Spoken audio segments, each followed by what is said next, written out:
All right, so I definitely look like an episode of Barney today, Barney and Friends, but we're gonna have to just make it work. We're gonna have to make it work.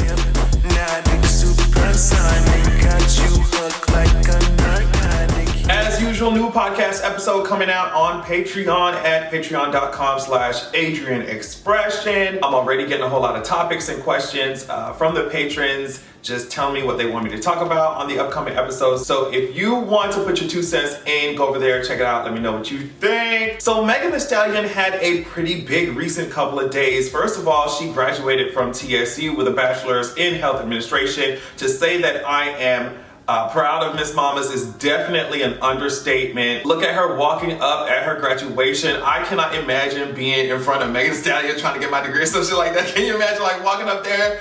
Bitch, I would have been like, the whole time. I would have been so annoying, bitch. I would have been like, the whole time we walking up there, bitch, I'd be like, body, yada, yada, yada. She'd be looking back like, bitch, can you shut the fuck up? Anyway, I would have been like, you know what I mean? Walking behind her like, what's up, what's up? And Party was over here waiting with flowers. I don't know what it is about Tom Holland and Zendaya and Megan and Party and shit. I don't know. They just really cute to me. It's just adorable. Anyway, very happy for her. I don't know how she did it, but she did it. She did it. I'm telling you right now. If I was ever on top of the game like that, if I ever had that amount of coins sitting in my bank account, bitch, as soon as the first check dropped from the fucking rap shit, bitch, I would have been like, girl, black who? Blackboard?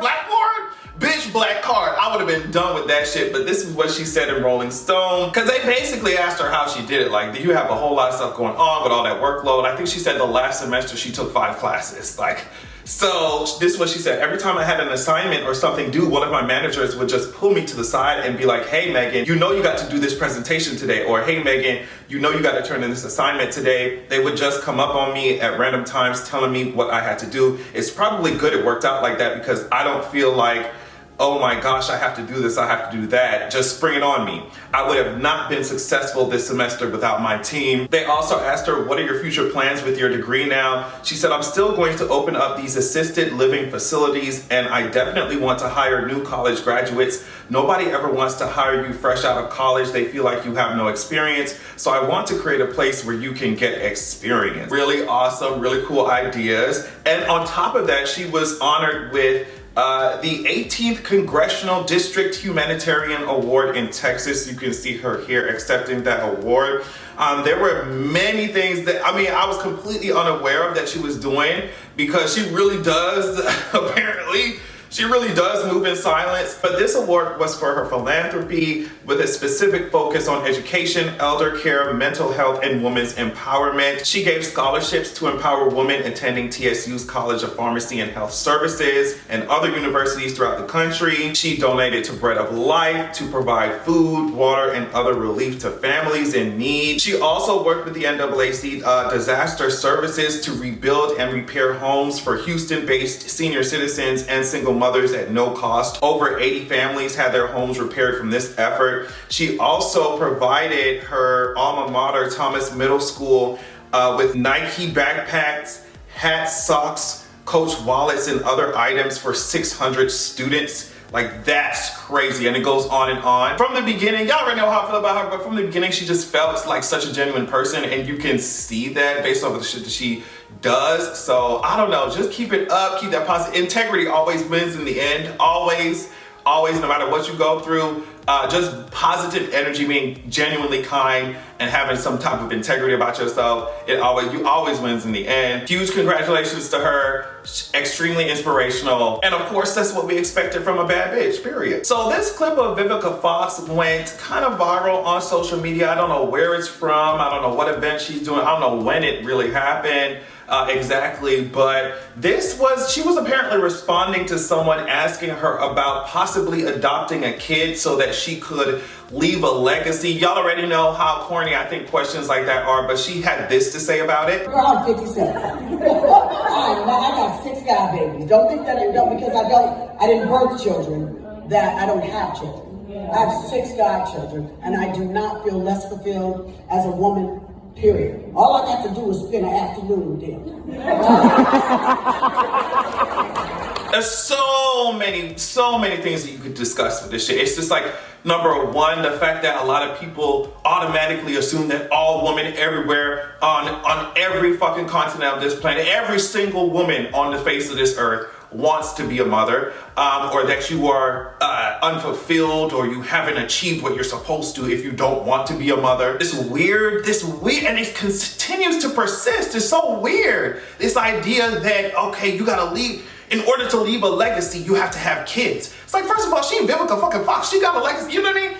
I don't know, people, I said this on Twitter, but I'm like, people think that a legacy is not what you have done or goals that you yourself meet. People think that my legacy is my kids, and then a lot of people who do that, they try to live vicariously through their kids, get upset when their kids develop their own identities, and maybe what they want to do is not what you want their asses to do, and so it's gonna fuck with your idea of your legacy. That shit is corny. Their kids are entire human beings by themselves. Like, I want y'all to know that. And they do not deserve to bear the weight of your insecurities, girl. They do not. They do not. If you want a legacy for yourself, build one for your goddamn self. Do some shit that makes some sense to you. A lot of these parents just put kids under so much unnecessary pressure to try and be like a clone of them or some shit, and not encourage them to develop themselves into their own, personalities and human beings. Like, when these kids start developing their own sense of self, that's when these parents who try to have kids just to leave a legacy or whatever, that's when these parents start having an issue. When their kid becomes an individual, they just be like, oh my God, but what about my legacy? That's not your kid's responsibility. That's yours, ho. But yeah, she definitely was more gracious than I would have been, because like, I just want y'all to stop asking women these questions. Like, first of all, you don't even know what's going on with their bodies, first of all. And it may not be something that they even want to share with y'all like that. I'm not saying in Vivica's, situation specifically, but I'm just saying the way in which people just freely go about asking women these questions, it's just like, that shit can be invasive. You don't even know what these women are dealing with. You don't. But the pressure and the weight that you put on these kids to develop into another version of you or a clone of y'all is really unhealthy, and these kids are gonna resent y'all. That's all I'm gonna say. So that's all I'm gonna say. That's all I'm gonna say. I want y'all to get that shit together, especially with the way that y'all put on women to have kids, and they may not even want them. They may not even want them. They may not want kids. And it's okay for you to want kids, and it's okay for your ass not to want them, okay? I don't care what society's telling y'all. Anyway, next, look at this shit. So apparently DaBaby was on stage for day 3 of Rolling Loud, California in San Bernardino, and they were tossing water bottles at his ass. They were tossing paper at his ass. They were tossing drinks at his ass, baby. They were tossing shit. Okay, so I read this from Queerty, and they said, as a general rule of thumb, it's usually best to wait more than 4.5 months after a homophobic scandal to try and mount a career comeback. But apparently DaBaby didn't get that memo. So while he was performing Rockstar during his Sunday set, he was pelted with objects. Like I said before, the clown, she may not come back immediately, but one thing, I've even learned that for myself. You know what I mean? Even with some of the dumb shit I've done, is that the clown may not come back immediately, but she always comes back to bite. I'm sure he doesn't give a fuck about that shit. Like I said, it's really hard to piss rich people off unless you're taking their coins, so I'm sure he's not really fazed by that shit, but I just thought that was a very interesting development. Something else that was a very interesting development, Jack Harlow, you posted this picture of yourself on the cover of Forbes magazine. Now, mamas, they were getting you online, sis. They were toasting and roasting your ass online. They getting you, sister. They getting you, sister. They getting you, sister. They are getting you, sister. They getting you, sister. They are getting you, sister. They are wearing you low. They were getting you, sister. Okay, and before y'all get in my comments with this bullshit, y'all already know this. All jokes is all fun. It's just jokes. It's just jokes, but I'm sorry, we got to talk about it. It's just jokes, okay? We just don't. Cause Santa Claus Sky Daddy only knows how y'all could roast my ass based off of some pictures based off of some pictures I put out. But bitch, this shit, listen, Jack Harlow was giving Rob Stark, okay? He was giving, it's not my fault, he was giving Rob Stark. I don't know, he was giving Renly Baratheon, maybe, Loris Tyrell too, both of them at the same time. He was giving Loris Tyrell Rayleigh Baratheon, girl, he was given very much Pilgrim. He was given very much 407 years ago. He was giving, you know what I mean? Give me a fucking feather pen so I can sign the Constitution. Just recently checked Twitter and they said he was given the literal Burger King. So, I don't know. Don't shoot me. I'm just the messenger. I did not participate. I was not participating at all. No matter what you see on the screen, I was not participating in the jokes at all. I didn't say anything. I just had to tell you what they were saying. It wasn't me. It wasn't me like Shaggy. It was not me. I really want y'all to know that I think that Dr. Dre is very fucking corny. He apparently posted this to his socials, I guess, that he's divorced as fuck. Just strange behavior, weirdo fucking behavior, because he's over here celebrating and shit. When first of all, Nicole Young, she was the one who filed for divorce from him in the Los Angeles County Superior Court in June of 2020. So while he's over here talking about, oh, divorce as fuck, she was the one who filed it. And on top of that, isn't he like a notorious abuser? Like, isn't it like well documented that he's a fucking woman beater? So this weird celebration, it's just, I don't know. It's just one example of why I just want y'all to get these abusers out of here. I want y'all to get these abusers out the fucking music industry. Like, I'm just begging at this point. And you have all these motherfuckers in his comments talking about, yeah, girl, yeah, yeah, he's celebrating. Oh yeah, laughing and kicking that shit up. That shit ain't nothing funny about that situation to me. There's nothing funny, it's nothing cute. He looks pathetic doing that shit on, acting like, it's just pathetic. He looks like very sorry. Like a sorry ass individual. Yeah, get his ass out of here. That's all I want to say. And the rest of y'all abusive ass fucking faves too. And that everybody pretends like they ain't abusive. That shit is weird. I'm just like, big stories come out. Isn't it weird to anybody else? Big stories come out about how these motherfuckers doing all types of heinous shit, and everybody just like, oh, don't see it. I'm just gonna act like it's not there. Like, very corny. Get y'all ugly ass, tired ass, nasty ass, abusive ass faves out of here. That's it. I really hope that all of you are safe after a string of tornadoes just ran through a lot of the areas like close to Kentucky. As you can see here, I really hope y'all are safe. There's a whole lot of devastation that went on. One of the big stories that came from this was the fact that apparently an Amazon warehouse came down and was leveled by all the storms and tornadoes, all that shit. The last time I checked, apparently like 6 people were confirmed dead. I saw this tweet somewhere: in the last 6 months, Amazon has repeatedly refused to shut down warehouses in the midst of extreme weather events. The June heat wave, Ida in September, and now this whole thing with the tornadoes.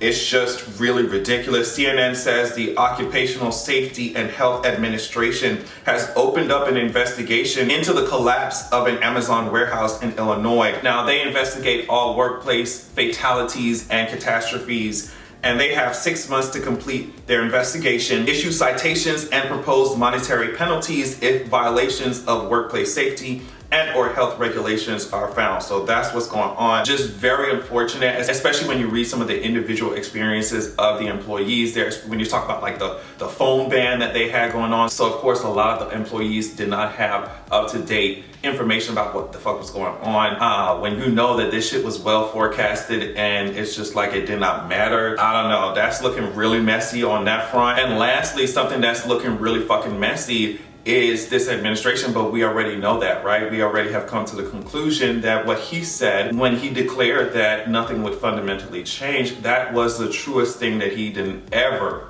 uttered in his fucking life. Look at what the press secretary is saying about student loans. Biden administration considering extending that student loan payment pause. I know there's, if not, besides legislation that probably won't pass, what are some of the options that can help these people?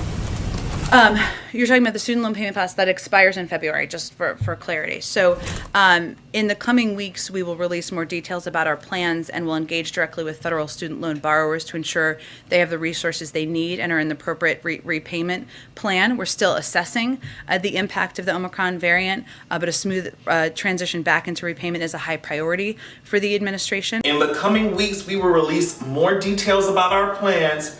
A smooth transition into repayment is what the administration says that they're prioritizing. Meanwhile, this was how Joe Biden was speaking in March of 2020 while Trump was still in office and while he was over here pandering for motherfucking votes, bitch. I said time and time again, it makes no sense that we're flooding in all this shit, all this money into the defense budget. People are going without basic shit to survive in this country.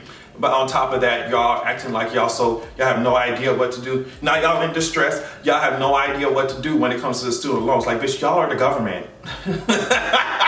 What the fuck are you talking about? Democrats are acting really fucking stupid, but honestly, I don't think it's stupidity. I think this is exactly what they want. They and the Republicans have their noses so far up corporate interest asses that it's just, of course it would be hard to differentiate between the both of them, Republican and Democrat. It seemed like two conservative fucking parties are running the goddamn country. So bitch, this shit is corny. It's whack. I hate seeing Jen's ass, this press secretary ass up there giving us these rehearsed ass nothings. I don't know what the Democrats think is about to happen in 2024 or even during the midterms. I don't know what they think is gonna happen. But I feel like the Republicans kind of already can see what's going to happen. They already know what's going to happen. It's not going to be pretty. It's not going to be pretty. They really think that this will motivate people to stand in them long ass lines to vote for Dems. You know what I mean? They really think that this shit, and we're going to watch this shit. It's going to be a fucking fiasco. Y'all priorities are messed up, and the clown is it's going to come back to bite. Like I said before, there's one thing about that clown, bitch. She out to chomp. She comes back to chomp. To not just to bite, to literally chomp. I'm talking about alligator jaw type of pressure and just like thrashing. Like, it's gonna be serious. All right. On that note, I love y'all so much. Do not forget to check out my Patreon at patreon.com/AdrianExpression. I hope that I was able to make your Monday a little bit better, and I also hope that you have a good goddamn evening. Don't play with me. Don't play with me. Don't play with me.